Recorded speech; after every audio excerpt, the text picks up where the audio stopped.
un invitado especial. Y Andrés Reinaldo. Y tenemos al embajador Orlando Viera Blanco, que fue durante un tiempo, y más allá de eso, fue embajador de los venezolanos libres, hay que decirlo así, en Canadá, y jugó un papel, él no lo dice porque también es el equipo de los modestos. De los que matan a la callada. Sí, pero en el caso de Europa tuvo una actividad intensa y lo hemos invitado, usted debe sospechar por qué, por lo que está pasando o lo que va a pasar en Venezuela. El embajador tiene información de primera y vamos a tratar de extraérsela por la vía oral. Sí, claro. Sino que Andrés, estoy en competencia. Una cosa ominosa que es terrible. La sangre. Eso está. Lo que se va a asustar. Eso está muy bueno. Hoy, como nos han dicho ya varios oyentes que nos han escrito, es un día nefasto para Cuba. No, ni lo quiero recordar. El día del desembarco del Granma. En 1956. En 1956, fecha nefasta para los cubanos y para América Latina. Así es.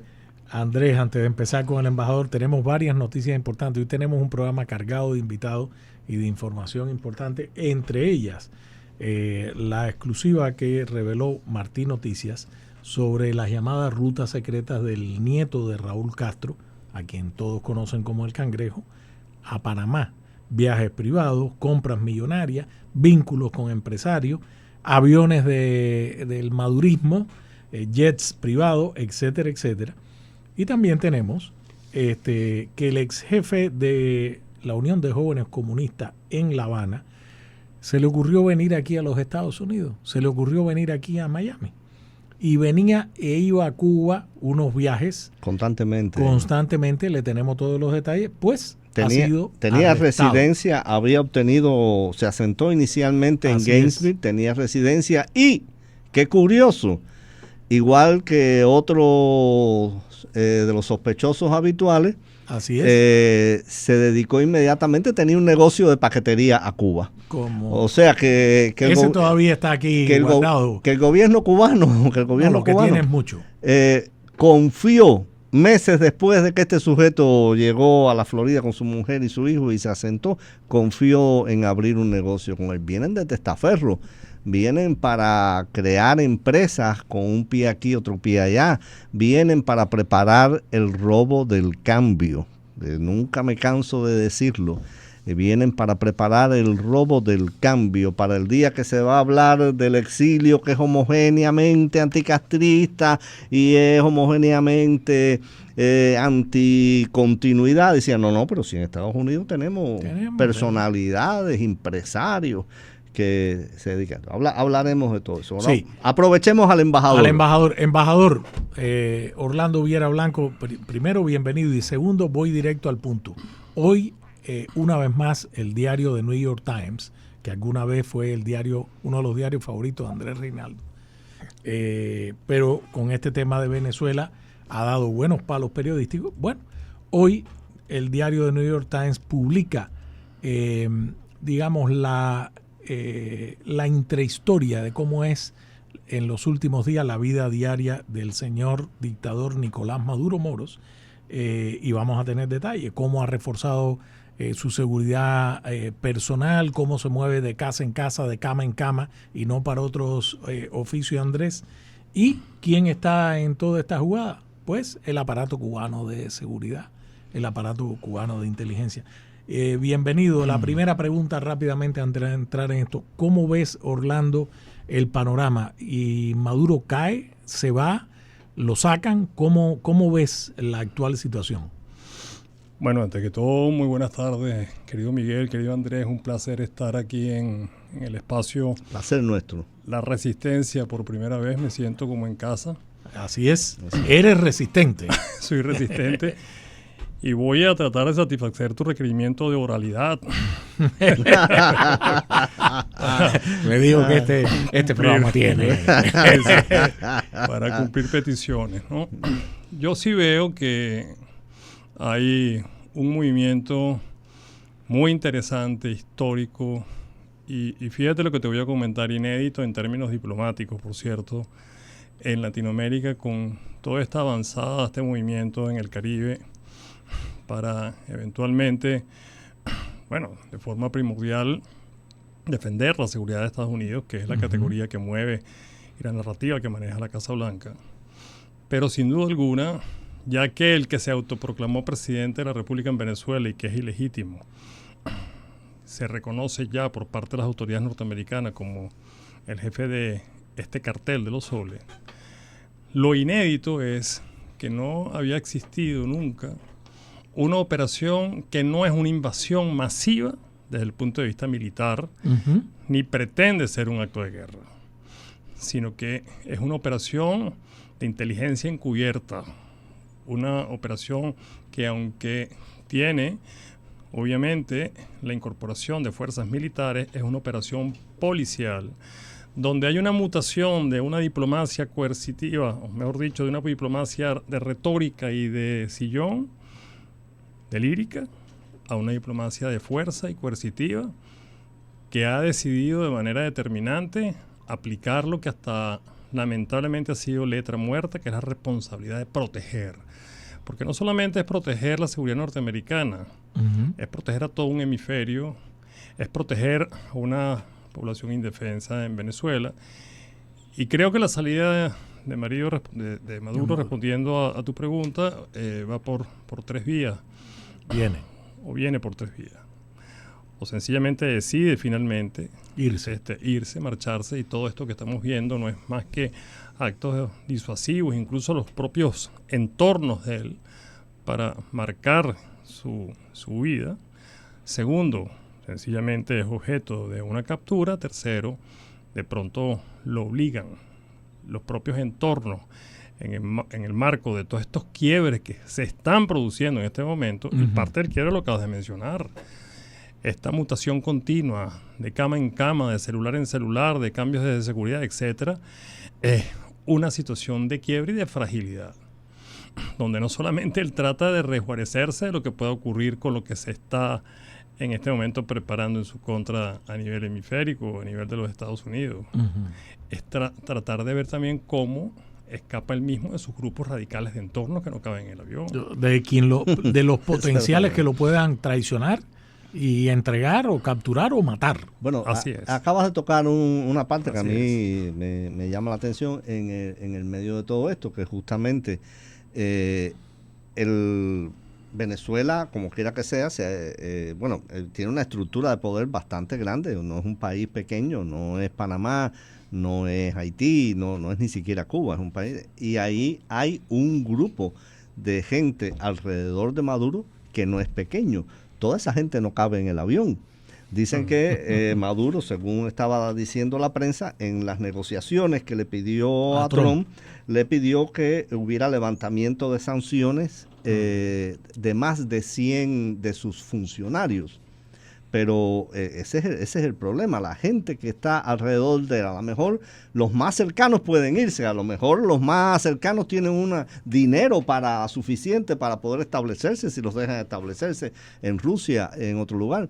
Pero son demasiada gente, a mí me parece, para que puedan huir todos juntos. Esa es la complejidad un poco, lo que podríamos denominar el posparto. Porque una de las cosas que me gusta conversar y analizar es no solamente ver si muerto el perro, muerto la rabia, que pareciera que no. Claro. Es un tema de qué pasa si ciertamente decide Maduro llevar a cabo un step down, o lo sacan, o lo traicionan, o cualquier cosa, hacia dónde vamos. Y aquí es donde también pienso que la Casa Blanca está midiendo de una manera muy responsable sus pasos. Porque dar un paso al frente o es un salto al vacío, o es un salto a la mayor ingobernabilidad. ¿Con quién es la transición sostenible? Es la palabra clave en este momento, que a mi juicio está, digamos, haciendo que las cosas se hagan con la prudencia y la moderación que se necesita, amén de la impaciencia y la ansiedad que está generando en la opinión pública. Vamos a hacer una pausa, regresamos enseguida, porque ese es el tema central. Es decir, Maduro supuestamente le planteó a Trump, o más bien Trump en esa llamada le dijo, oye, te vas tú, se va Cilia Flores, se va tu hijo y se acabó. Y te vas a Rusia y nada más. Y Maduro, la contraoferta fue, bueno, gobierno interino con Delcy Rodríguez. Y entonces que el perdón a 100 de sus funcionarios y convocar a nuevas elecciones. Y el ejército que se quede intacto. Exacto. Oye, no.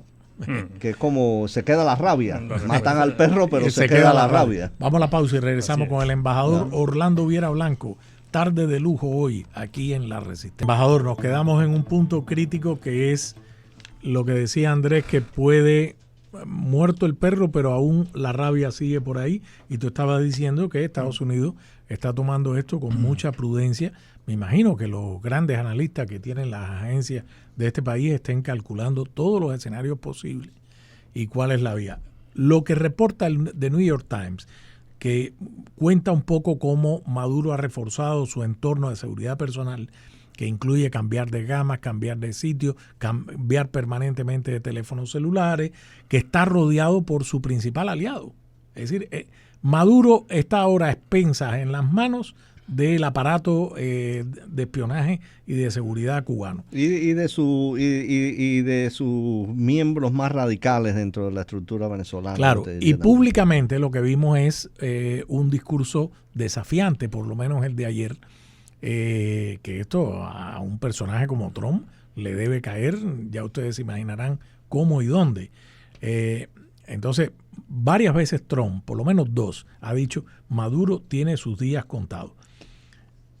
Ese escenario que planteaba Andrés, sale Maduro pero no se acaba la rabia, porque ustedes lo que están peleando es por, primero, el retorno a la libertad en Venezuela y segundo, el regreso de la democracia. ¿Cómo lo ves? ¿Tú crees que la eventual salida del país de María Corina Machado va en ese sentido también?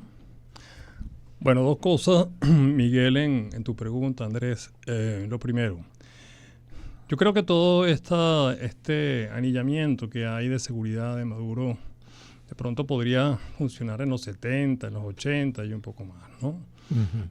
Pero ya cuando estamos en un siglo, en épocas de tecnología, muy avanzadas, de alta tecnología, claro, cuando incluso la narrativa de Washington ha ido erosionando, porque lo ha hecho todo un entorno de Maduro que no se hace visible. Uh-huh. Pero aquí hay un desprendimiento, sin duda alguna, de todos los sectores medios, de las Fuerzas Armadas y de las fuerzas policiales del país. Uh-huh. Aquí son muy pocos los que quedan realmente afectos o leales y dispuestos a inmolarse por Maduro y por sus camarillas, ¿no? Entonces, no hay cerco de seguridad que no sea realmente vulnerable en este momento, menos utilizando técnicas, te repito, que lucen muy domésticas de cara al poderío que está enfrentando. Sí, no haces nada con evitar que te den un tiro si te pueden tirar un cohete. Bueno, y voy un poco, si quieres que te lo pongo, uh-huh, de pronto te pongo alguna almohada en ese análisis. Ahí tú viste la Operación Guacamaya. La Operación Guacamaya se hizo en medio de una embajada asediada, vigilada, uh-huh, claro, en fin, y fue una operación exitosísima. Exitosa en términos de inteligencia. Eso, decía Andrés ahora fuera del corte, yo que tengo complejo de moderador y repito un poco. Eso está bien. Bueno, decía Andrés, Orlando, y todo esto hace realmente viable una transición. Me preguntabas tú ahora mismo. Uh-huh. Una transición sostenible. Ese es el gran tema, porque lo que tenemos que ver muy de cerca es cuáles son los pasos estratégicos posteriores a un cambio de régimen. Ya. Si el cambio de régimen va a ir directamente a lo que anhelamos, que es un resurgimiento de la democracia, de la libertad y de lo que yo podría denominar lo que viene. Estoy seguro que es así, el milagro venezolano. Solo una transición en un país tan complejo, en un país tan desplazado y despojado como Venezuela, en los últimos 25 años va a ser posible con un proceso de redención sociopolítica. No hablo de olvidar y no hablo de perdonar, claro, a quienes no lo merezcan, porque igual, claro, he tenido muchas incidencias y denuncias de crímenes de lesa humanidad ante la Corte Penal. Ahí estás viendo que también se comienzan a encartelar los hechos, las ganas se juntan Y resulta que acaba de anunciar el fiscal sustituto de Karim Khan, ese es otro breaking news de ayer, que cierran la oficina de Caracas por no haber cooperación. Claro. Y de tal manera están cerrando con eso la complementariedad, con lo cual podrían haber incluso a nivel de la Corte Penal Internacional, que lamentablemente muchos han dejado de creer en ella, inclusive órdenes de arresto. La transición, Miguel, Andrés, es una transición que debe ser muy inteligente desde el punto de vista de la recuperación del tejido social. Es la misma transición que podría darse también en Cuba y en todos los países que con tanta oscuridad nos han acostumbrado a dividirnos, a odiarnos, o sea, implementaron el odio en vez del amor. Y en eso María Corina debe cumplir un rol fundamental y demostrar madurez política. Vamos aquí a un punto, no solo entre las filas maduristas, sino entre algunas figuras de la oposición o personas de la oposición venezolana. Hablan de que ese proceso de transición y llamar a nuevas elecciones. Mi pregunta, ¿hay que llamar a nuevas elecciones cuando no hace mucho se hicieron unas que obviamente la ganó la oposición?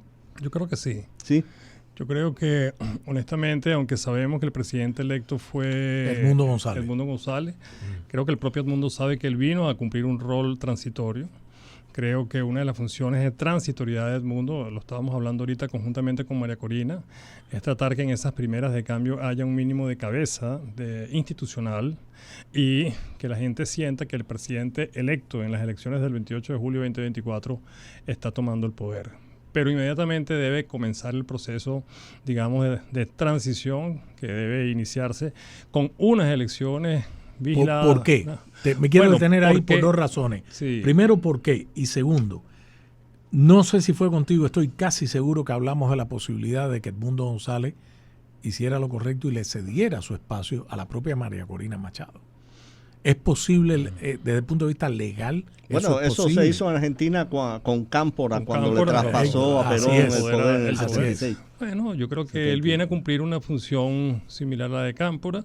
Puede nombrarla vicepresidente y de inmediato nombrarla presidente, pero esto de no relegitimar, sino de hacer una convocatoria realmente a unas nuevas elecciones y ratificar lo que sucedió el 28 de julio sería una forma de removilizar y una de nueva celebrar. Constituyente, Claro, una nueva constituyente, estoy de acuerdo. Con un sistema electoral fidedigno. O sea, un colegio electoral nuevo. Así es. La gente necesita devolver un poco la credibilidad al voto. La gente necesita participar de lo que significaría realmente ese acto, ese evento de realumbramiento de una nueva Venezuela. La gente necesita de ratificar esos liderazgos. Y creo que la líder realmente llamada a que sea votada, que no pudo serlo porque fue inhabilitada, es María Corina Machado. Te hago varias preguntas ahí, embajador. Uno, tú dices, hace falta una nueva constituyente. Sí. Bien. Sí. En ese caso, en ese periodo, en ese interregno en el que pudiera estar Edmundo González, que sería una suerte de gobierno de transición, ¿él asumiría todos los poderes? Porque el Poder Judicial estaba en manos del madurismo. La Corte Suprema está en manos del madurismo. El Colegio Electoral está en manos de... Es decir, los poderes del Estado, al igual que en Cuba, fueron sustituidos por el poder de facto que representó primero Chávez y después Nicolás Maduro y lo suyo.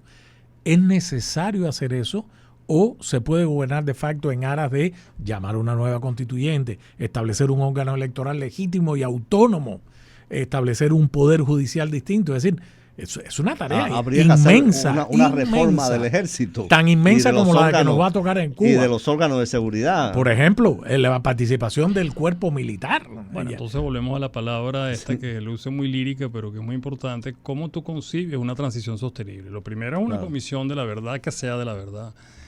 ¿Tú crees en la reconciliación? Yo creo totalmente en la reconciliación. Además, creo en eso por las cargas antropológicas de la venezolanidad como pueblo mixto y diverso, que además tiene ADN democrático. Creo que esto de haber, convertido a un pueblo como el cubano, como el venezolano y como otros que han sufrido de esto que llaman el socialismo o el cubanismo, de no querernos entre nosotros mismos, dividirnos, reprocharnos, no es parte de la esencia cultural, identitaria de nuestro pueblo. Creo que si nos enseñan procesos de reconciliación y de perdón, perdón, te repito, que no tiene un tinte estrictamente religioso, también tiene un tinte estratégico.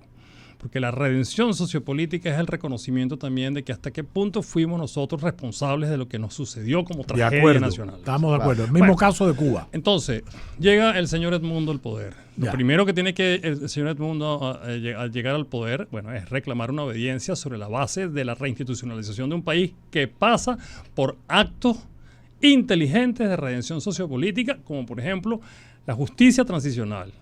Nombrar una comisión de la verdad y todas aquellas instituciones que han sido empañadas, manchadas por 25 años de oscurantismo comienzan a cambiar de actitud, porque tenemos también que decir que no todo es absoluto. No todas las Fuerzas Armadas, ¿entiendes?, están realmente ganadas hoy por hoy a continuar con este bodrio en que han convertido un sector de las Fuerzas Armadas por un generalato que no llegó allí por mérito. Y así, lo mismo con el resto de los poderes públicos. El fiscal dejará de tener la legitimidad y la fuerza para hacerlo. Habrá muchos fiscales afectos al proceso reconstitutivo y así al resto de los poderes. Yo sé que te tienes que ir, Orlando. Sí. Y tienes que regresar porque es un muy tema interesante. Tenemos muchas preguntas. En este caso, tú dices, el poder militar se quedaría con los que quieren participar, etcétera. Tú, que has estado en la Organización de Estados Americanos, le has dado la vuelta al mundo como embajador, ¿existe la posibilidad, siendo Venezuela miembro de la Organización de Estados Americanos, a llamar al TIAR, la cláusula del TIAR, para garantizar este proceso de transición? Al momento que se dé la transición y comienza a darse una removilización que yo le llamo la revolución de las orquídeas, en términos pacíficos, el TIAR es una herramienta que queda latente, pero no creo que sea necesaria aplicarla. A menos que haya un conflicto civil grande. Que haya un conflicto que de pronto merezca una alianza colectiva para contenerlo. No creo que sea... Que quizás no lo haya. Vaya. Esa posibilidad la veo más en Cuba que en Venezuela. Pero es que Cuba todavía no es miembro de la OEA. No, te digo, la posibilidad de un conflicto civil. Yo lo veo más en Cuba que en Venezuela. Yo creo que en Venezuela tiene una gran ventaja. Que es que en Venezuela todavía hay unos recursos económicos que están al alcance del pueblo, como quiera que sea. La economía no ha sido estatizada del todo. Eso da un cierto margen. Por otra parte, ellos no han podido ahogar el espíritu institucional del país tal como ocurrió en Cuba. Tanto es así que tuvieron que hacer unas elecciones para robárselas, pero las tuvieron que hacer. Y las elecciones, aunque se las robaron, quedó claro que se las robaron. ¿Te das cuenta? Entonces, es otro proceso. Hay una legitimidad. Hay una líder de la oposición que todo el mundo conoce en el país. Que todo el mundo... y que incluso los otros sectores ya la han tenido. O sea, Leopoldo López. Exacto.